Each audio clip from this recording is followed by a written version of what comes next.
जय श्री राम दोस्तों आज हम बात करेंगे महाराज सत्यव्रत और नारियल की कहानी। नारियल की कहानी एक प्राचीन कहानी है। प्राचीन काल में सत्यव्रत नामक एक राजा थे। वो धार्मिक प्रवृत्ति के थे, प्रतिदिन पूजा पाठ करते थे। उनके पास सब कुछ था, वह धन और हर तरह की सुविधाओं से संपन्न थे। इसके बावजूद भी राजा का एक सपना था जिसे वह पूरा करना चाहते थे। दरअसल राजा सत्यव्रत को किसी तरह स्वर्ग जाना था। वो इस जीवन में स्वर्ग को देखना चाहते थे और उसका आनंद लेना चाहते थे। उसी काल में ऋषि विश्वामित्र अपनी तपस्या करने के लिए घर से निकले। समय बीत गया लेकिन वह वापस नहीं आए, इसलिए उनका परिवार प्यास और भूख से तड़प रहा था। यह बात राजा सत्यव्रत को पता चली कि ऋषि विश्वामित्र के परिवार के यहाँ इतनी बड़ी विपदा आ पड़ी है।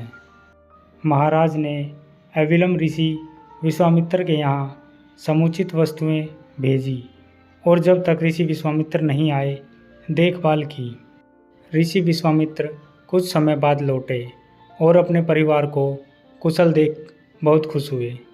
उनका प्रश्न था कि उनकी अनुपस्थिति में उनकी देखभाल किसने की। ऋषि के परिवार ने बताया कि राजा ने उनका ख्याल रखा। यह सुनते ही ऋषि विश्वामित्र राजमहल गए और राजा से मिले। वहां पहुंचते ही उन्होंने सबसे पहले महाराज को धन्यवाद दिया। राजा ने इस पर ऋषि से अपनी इच्छा पूरी करने का आशीर्वाद मांगा। राजा की बात सुनकर ऋषि विश्वामित्र ने कहा, महाराज आपको क्या वरदान चाहिए। महाराज ने कहा, हे मुनि, मुझे एक बार स्वर्गलोक देखना है, मुझे वहां जाने का वरदान दें। राजा की विनती सुनकर ऋषि विश्वामित्र ने एक मार्ग बनाया जो स्वर्ग की ओर ले जाता था। यह देखकर राजा सत्यव्रत बहुत प्रसन्न हुए। वह उस मार्ग से स्वर्गलोक तक पहुंच गए। बिना बुलाए राजा के वहां पहुंचने पर देवराज इंद्र ने उन्हें नीचे धक्का दिया, जिससे वे सीधे धरती पर गिर पड़े। राजा सत्यव्रत को बहुत बुरा लगा और उन्होंने सारी घटना ऋषि विश्वामित्र को बताई। राजा की बात सुनकर ऋषि विश्वामित्र क्रोधित हो गए।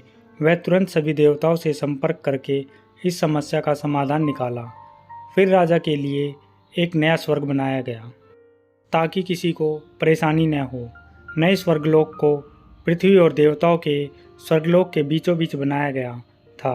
राजा को नया स्वर्ग बनाकर ऋषि विश्वामित्र ने दिया। विश्वामित्र को एक आकांक्षा थी कि कहीं वायु के प्रभाव से यह स्वर्ग गिर न जाए। अगर ऐसा हुआ तो राजा सत्यव्रत फिर से गिर जाएंगे। ऋषि विश्वामित्र ने बहुत सोच विचार करके एक समाधान सुझाया ताकि नवजात स्वर्ग को सहारा मिल सके। उन्होंने उसके नीचे एक बहुत लंबा खंभा लगाया। ऐसा कहा जाता है कि राजा सत्यव्रत की मृत्यु के बाद उनका सिर एक फल में बदल गया जो नारियल है, और स्वर्ग के नीचे लगा खंभा एक बड़े पेड़ के तने में बदल गया। इस खंभे को तब से नारियल का पेड़ कहा जाता था।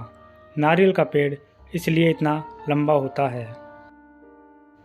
दोस्तों, सनातन धर्म से जुड़ी ऐसी और भी रोचक जानकारी पाने के लिए हमारे चैनल को सब्सक्राइब जरूर करें।